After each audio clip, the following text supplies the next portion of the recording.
Guys, जैसा कि हमने लास्ट एपिसोड में देखा कि युनचे ने उन फायर स्टोन वॉरियर्स को मार दिया होता है, जिसके बाद वो खुश हो रहा था और कहता है कि अब ये ट्रायल खत्म होने ही वाला है। लेकिन तभी वहाँ पे वो डिवाइन वॉइस उसको कहती है कि ये वाकई में किसी मिरेकल से कम नहीं है, तुमने वाकई में बहुत अच्छा काम किया, लेकिन जो असली चैलेंज है वो तो अब आने वाला है। ये तो बस ऐसे ही मैंने तुमको टेस्ट करने के लिए छोटा सा ट्रायल लिया था। जिसके बाद युनचे काफ़ी ज़्यादा परेशान होता है और वो डिवाइन वॉइस उसको कहती है कि मैं तुम्हें सिर्फ और सिर्फ 60 सेकेंड्स देने वाली हूँ, आराम कर लो और उसके बाद फिर असली ट्रायल शुरू होगा।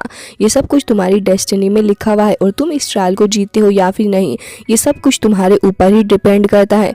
जिसके बाद वो डिवाइन वॉइस वहाँ से चली जाती है। तभी युनचे कहता है कि ज़रा मेरी बात तो सुनो, क्या हम इस बारे में डिस्कशन कर सकते हैं। लेकिन फिर वो डिवाइन वॉइस वहाँ से डिसअपियर हो चुकी थी, जिस वजह से युनचे भी ऐसे ही ज़मीन पर लेट जाता है और कहता है कि मुझे बिलीव नहीं हो रहा कि आखिर मैं इस जगह पे कैसे फंस गया, ये तो काफ़ी ज़्यादा खतरनाक है। जिसके बाद हम देखते हैं कि वहाँ पे तुरंत ही काफ़ी सारा लावा आके उन दोनों के अराउंड गिरने लग गया था और उस लावा से ही एक बार फिर से काफ़ी बड़ा सा स्टोन फायर वॉरियर्स वापस से बाहर को निकलता है, जिसे देख के इन दोनों की हालत ख़राब हो चुकी थी। एंड यहाँ पे यही सोच रहे होते हैं कि आखिर ये वॉरियर अब उनका क्या हाल करेगा, क्योंकि वो देखने में बहुत ही ज़्यादा स्ट्रॉन्ग लग रहा था, कह सकते हैं कि सस्ता थोर लग रहा होता है वो। जिसके बाद वो आगे बढ़ रहा था उन लोगों को मारने के लिए। एंड युनचे सोच रहा होता है कि अब मैं इसके साथ में कैसे डील करूँगा। तभी वहाँ पे जैस्मीन उसको कहती है कि देखो, ये तुमसे काफ़ी ज़्यादा स्ट्रॉन्ग है एंड अगर तुम अपने 5 लेवल पर भी ब्रेक थ्रू कर लेते तब भी तुम्हारे जीतने के चांसेस बिल्कुल भी नहीं होते। मुझे नहीं लगता कि अब तुम इसके सामने टिक पाओगे। उसके हाथ में तुम वो सोर्ड देख रहे हो, वो एक हेवनली वेपन है। तभी युनचे भी अपनी सोर्ड लेके आगे बढ़ता है और कहता है कि चाहे मेरा ओपोनेंट कोई भी हो, मुझे उससे डील करना आता है।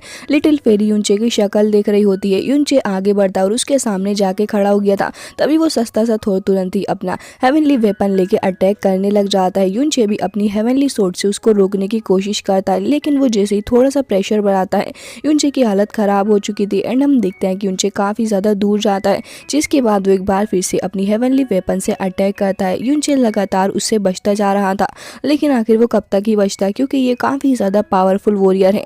जिसके बाद वो चिल्लाने लग जाता है और आसपास की जगह काफ़ी ज़्यादा बुरे तरीके से हिलने लग गई थी। जिसके बाद हम देखते हैं कि लिटिल फेरी के अराउंड भी वो फायर स्टोन गार्ड्स आ चुके होते हैं, जो कि अटैक करने वाले होते हैं उसके ऊपर। युनचे पीछे से नोटिस कर लेता है तो तुरंत ही अपनी शेडो पावर का यूज़ करते हुए वहाँ पे आता है और उन सभी को ख़त्म कर देता है। जिसके बाद वो तुरंत ही लिटिल फेरी को भी अपने पास में पकड़ लेता है और उसको मुस्कुराते हुए देखने लग गया था। फिर सिचुएशन इतनी ज़्यादा क्रिटिकल है, लेकिन फिर भी इसको न जाने क्या क्या सूझ रहा है। तभी हम देखते हैं कि वो स्टोन मैन एक बार फिर से आ जाता है और अटैक करता है अपने उसी हेवनली वेपन से। तभी युनचे को देखते हैं जो कि इस बार वहाँ से नहीं भागता और अपनी सोर्ड का यूज़ करते हुए उसको रोकने की कोशिश कर रहा होता है। जिसके बाद वो ज़्यादा देर तक रेसिस्ट नहीं कर पाता और अल्टीमेटली जाके काफ़ी ज़्यादा दूर जाता है और फिर वो गिर भी गया था और बेहोश हो जाता है। तभी हम देखते हैं कि लिटिल फेरी उसको देख रही होती है कि आखिर युनचे को क्या हो गया है। वो उसे आवाज़ देकर उठाती है और कहती है कि जल्दी करो, नहीं तो ये आकर तुम्हें मार देगा। युनचे खुद को प्रोटेक्ट करने के लिए कोशिश कर रहा होता है, लेकिन अब तो उसके अंदर इतनी ज़्यादा एनर्जी बची नहीं थी। तभी वो स्टोन मैन आगे बढ़ रहा होता है और कह रहा था कि अब तुम्हारा बचना मुश्किल है। यहाँ पे लिटिल फेरी कह रही होती है कि मुझे जाने दो, नहीं तो तुम मारे जाओगे। लेकिन युनचे तो जैसे जिद पर ही आ गया था और कहता कि नहीं, तुम यहाँ से नहीं जा सकती। आसपास काफ़ी सारे फायर स्टोन वॉरियर्स भी आ चुके थे। युनचे उठ खड़ा होता है और तुरंत ही अपनी हेवनली सोर्ड को निकाल लेता है। अब जैसे ही वो स्टोन मैन आगे बढ़ता है, युनचे एक बार फिर से अपनी मिस्टीरियस पावर का यूज़ करने लग गया था।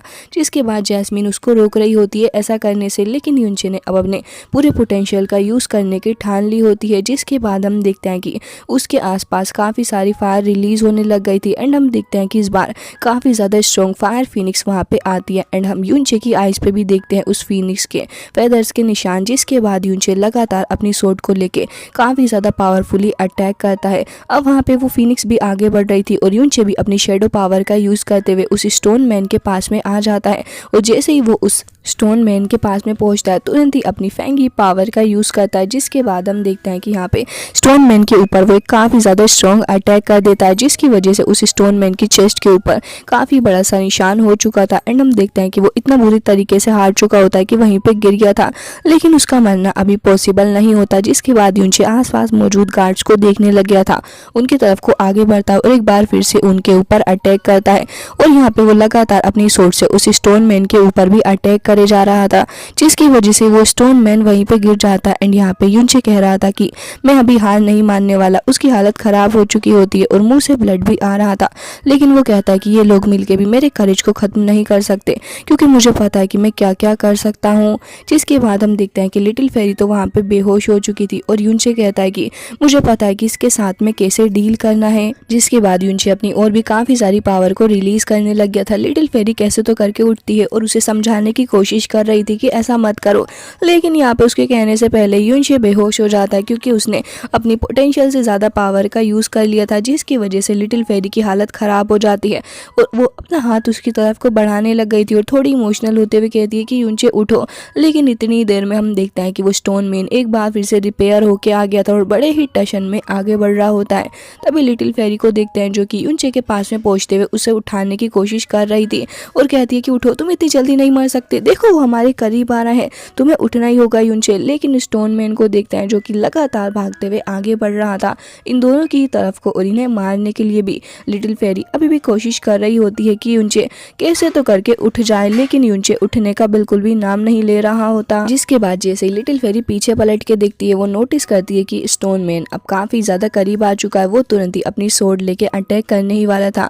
लिटिल फेरी के पास में उसकी आइस क्रिस्टल पावर होती है, जिसका वो यूज करने वाली थी और तुरंत ही अपनी आइस ब्रेकिंग हेवनली पावर का यूज करती है। एंड हम देखते हैं कि फिलहाल जाके एक शील्ड उन लोगों के अराउंड बन गई थी। जिसके बाद युनचे को देखते हैं जो कि अभी भी बेहोश पड़ा हुआ था एंड स्टोन में लगातार उनके ऊपर अटैक करे जा रहा था। वो काफी ज्यादा बौखला चुका होता है एंड लिटिल फेरी वो लगातार यही प्रे कर रही होती है कि बस ये स्टोन मैन बस इस शील्ड को पूरे तरीके से ना तोड़ पाए। लेकिन स्टोन मैन वो तो हंसने लग जाता है और लगातार अटैक करे जा रहा था। ऐसा लग रहा होता है कि जैसे कपड़े धो रहा है, इतने बुरे तरीके से अपनी सोर्ड को हिट कर रहा होता है शील्ड के ऊपर। तभी हम देखते हैं जैस्मीन को, जिसकी हालत खराब हो चुकी थी क्योंकि उसकी लाइफ लाइन भी तो युनचे के साथ में ही जुड़ी हुई है। और तभी वो कहती है कि मुझे बिलीव नहीं हो रहा कि युनचे ने अपने लाइफ सेविंग वेपन का यूज कर लिया और इसी वजह से इसकी ये हालत हो चुकी है। मुझे लगता है कि अब ये सब कुछ खत्म होने वाला है और अब इन लोगों का एंड काफी ज्यादा करीब है और साथ साथ मेरा भी। युनचे के चेहरे पे शिकन आ चुकी थी और फिर उसके बाद युन को देखते हैं जो कि काफी ज्यादा उदास होती है और खड़ी भी यही कह रही थी कि युनचे आप कहाँ हैं, प्लीज जल्द से जल्द वापस आ जाइए, मुझे आपकी यहाँ पे जरूरत है। जिसके बाद वो उदास हो जाती है। लेकिन तभी पीछे से किसी की आवाज सुनती है जो कि उसे जानी पहचानी लग रही थी। तुरंत ही अपने आंसुओं को साफ करती है और पीछे पलट के देखती है तो फिर तभी वहाँ पे फैंग खड़ा था जो कि फिलहाल एक यंग मास्टर है और कहता है कि रॉयल प्रिंसेस मैं आपसे यहाँ पे मिलने के लिए आया हूँ। आपको अंदाजा भी नहीं है कि मैंने आपसे मिलने के लिए कितनी ज्यादा मुश्किलें उठाई हैं। तभी हम देखते हैं उसके साथ वाले बंदे को एंड यहाँ पे युन भी कह रही थी कि हाँ ब्रदर, काफी वक्त हो गया हम लोग आपस में एक दूसरे से नहीं मिले, आप ठीक तो हैं। तभी हम देखते हैं कि उसके साथ वाला कहता है कि of course royal sister, young master आपसे मिलने के लिए काफी ज्यादा उतावले हो रखे थे एंड आपको अंदाजा नहीं है कि ये ट्रेवल करके कितनी दूर से आपसे सिर्फ मिलने के लिए आए हैं ताकि आपकी कुछ प्रॉब्लम्स को सोल्व कर सकें। जिसके बाद यहाँ पे फैंग को भी देखते हैं जो कि अपनी तारीफ सुन के खुश हो रहा था एंड यहाँ पे प्रिंसेस कहती है कि आपके साथ में सब कुछ ठीक तो है या फिर आपको किसी चीज़ की प्रॉब्लम है, चलिए मैं यहाँ से चलती हूँ। लेकिन तभी यहाँ पे वो कहने लग गया था अरे मैं आपसे कुछ इंपॉर्टेंट बात करने के लिए आया था, मुझे नहीं लगता कि आपको ये बात सुने बिना वहाँ से जाना चाहिए। और फिर वो कहने लग जाता है कि मैं उसी फ्लावर के बारे में बात कर रहा हूँ जिसकी ज़रूरत आपके पिता को है। तभी वो पलट जाती है और कहती कि क्या सच में यंग मास्टर फैन आपके पास में सोल बर्निंग फ्लावर है, ये बात आपने मुझे पहले क्यों नहीं बताई? अगर ऐसा ही है तो प्लीज़ मुझे बताइए कि आखिर मैं उस फ्लावर को आपसे कैसे हासिल कर सकती हूँ और ऐसा क्या प्राइस है जिसे पे करके आप वो फ्लावर मुझे देने के लिए रेडी हैं। तभी वो यंग मास्टर आगे बढ़ता है और कहता है कि सिस्टर आपको तो पता ही होगा कि वो सोल बर्निंग फ्लावर कितना ज़्यादा प्रीशियस है, वर्ल्ड में उसका होना भी अपने आप में एक बहुत ही बड़ी चीज़ है। तभी वो कहता है कि मेरे पास में वो फ्लावर है तो लेकिन वो प्राइसलेस है एंड मुझे लगता है कि उसके बदले मैं आपसे कुछ बड़ा ही चाहूँगा। अगर आप चाहें तो फिर मैं आपके साथ में यहाँ पे रह सकता हूँ, क्या आप मुझे अलाउ करेंगी? और ये घटिया बात सुनने के बाद प्रिंसेस यूए को काफ़ी ज़्यादा गुस्सा आता है और वो कहती है कि मैं यहाँ से जा रही हूँ, मुझे इस सभी चीज़ों से कोई भी लेना देना नहीं है। जिसकी वजह से फैन काफ़ी ज़्यादा भड़क रहा होता है। उसका साथी कहता है कि आप इतना ज़्यादा गुस्सा ना करें, आपको तो पता ही है कि रॉयल सिस्टर का टेम्पर हमेशा से ऐसा ही रहा है, वो जल्दी गुस्सा हो जाती हैं। तभी फैन कहता है कि हाँ ये बात तो तुमने सही कही, लेकिन उसने मुझे ऐसे रिफ्यूज़ क्यों कर दिया अपने पिता की जान बचाने के लिए? क्या वो इतना नहीं कर सकती? मैंने तो ऐसी पहली लड़की देखी है, आखिर चल क्या रहा है? ये सब कुछ इतना ज़्यादा टफ नहीं होना चाहिए था, इसके पीछे कोई ना कोई रीज़न ज़रूर से ही होगा। तभी उसका साथी कहता है कि आप बिल्कुल सही कह रहे हैं, आपने बिल्कुल सही कहा, ये चीज़ इतनी ज़्यादा मुश्किल नहीं होनी चाहिए थी। मुझे पता है कि आखिर वो ऐसा क्यों कर रही हैं, ये ज़रूर से उस लड़के युनचे की वजह से हो रहा है। तभी फैन को काफ़ी ज़्यादा गुस्सा आ जाता है और वो कहता है कि युनचे, ये युनचे कौन है। जिसके बाद सीन कट होता है एंड युनचे को देखते हैं जहाँ पे शील्ड पूरे तरीके से हट चुकी थी। युनचे अपने कॉन्शियस माइंड के अंदर कह रहा होता है कि नहीं, इतनी जल्दी मैं नहीं मर सकता हूँ, मैं इतनी जल्दी मर ही नहीं सकता, मुझे यहाँ पर जिंदा रहना है किंगवे के लिए, जैस्मीन के लिए और अपनी सिस्टर यून के लिए भी। मतलब कि यहाँ पे उसे कुछ ज़्यादा ही मोटिवेशन मिल रही है जीने के लिए। और फिर लास्ट में वो कहता है कि मुझे लिटिल फेरी के लिए भी ज़िंदा रहना होगा, मैं बिल्कुल भी नहीं मर सकता। मतलब कि मोटिवेशन का एक अलग ही तरीका। जिसके बाद वो कह रहा होता है कि मैं डेविल हूँ, मुझे ज़िंदा रहना है एंड मेरे माइंड के अंदर बुद्धा समाया हुआ है। जिसके बाद फाइनली जाके हम देखते हैं कि उसने खुद को वापस से हील कर लिया होता है, उसकी बॉडी के अंदर से ढेर सारी पावर रिलीज हो रही होती हैं। लिटिल फेरी भी ये सब कुछ देख के बहुत ही ज़्यादा हैरान होती है एंड हम देखते हैं कि उसके ऊपर एक डिवाइन टावर भी आ चुका था, जिसकी पावर को वो अपने अंदर एब्जॉर्व कर लेता है। फाइनली जाके अपनी आंखों को खोलता है। जिसके बाद जैस्मीन कहती है कि वाकई में तुमने बहुत ही ज़्यादा अच्छा काम किया, तुमने अपना ब्रेक थ्रू कर लिया है इस लाइफ एंड डेथ सिचुएशन का यूज़ करके, तुम वाकई में काफ़ी अच्छे वॉरियर हो। तभी लिटिल फेरी उसे कहती है कि तुम ठीक तो। युनचे कहता है कि मैं बिल्कुल ही ठीक हूँ। इतनी देर में वो स्टोन मैन अटैक करने वाला होता है युनचे के ऊपर। युनचे अपनी डिवाइन पावर का यूज़ करता है तो वो अटैक ऐसे ही खत्म हो गया था। जिसके बाद वो अपनी हेवनली सोर्ड लेके अटैक करने जा रहा होता है उस स्टोन मैन के ऊपर। वो स्टोन मैन भी अपने हेवनली वेपन का यूज़ करता है एंड हम देखते हैं एक ज़बरदस्त क्लैश इन दोनों के ही बीच में। और इसी के साथ में ये एपिसोड हो जाता है एंड आई रियली होप कि आपको अच्छा लगा होगा। मिलते हैं नेक्स्ट वीडियो में, तब तक के लिए bye bye, take care of yourself.